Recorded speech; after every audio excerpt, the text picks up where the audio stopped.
Aparajith YouTube நேயர்களுக்கு வணக்கம். இதில் நாம் பார்க்கப் போவது குழந்தைகளுக்கான திருக்குறள் கதை மற்றும் வாழ்க்கை பாடம்.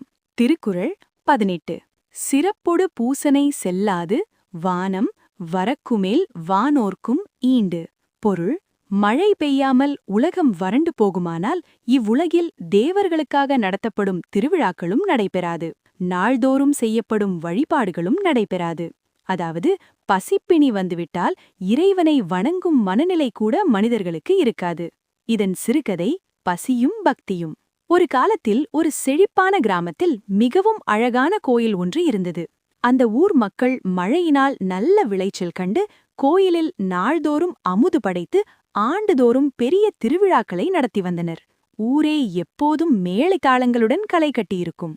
தொடர்ந்து 3 ஆண்டுகள் அந்த ஊரில் மழையே பெய்யதில்லை. ஏரிகள் காய்ந்தன, கால்நடைகள் இறந்தன, மக்கள் உணவின்றி தவித்தனர்.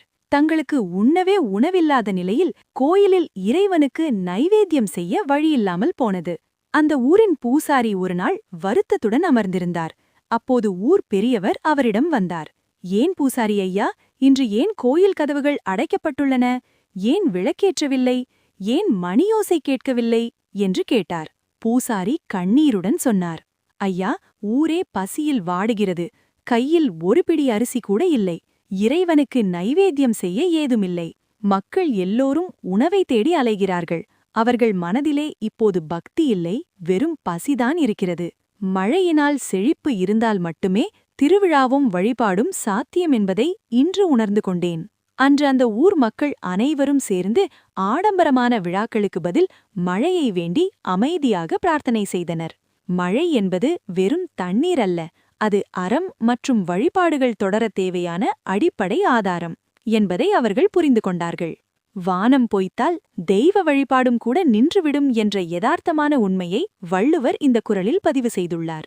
இதுபோல் மற்றொரு திருக்குறள் கதைகளுடன் மீண்டும் இந்த சேனல் வழியாக நாம் சந்திப்போம். எனவே இந்த சேனலை சப்ஸ்கிரைப் செய்யவும் மற்றவர்களுக்கும் பகிரவும். நன்றி, வணக்கம்.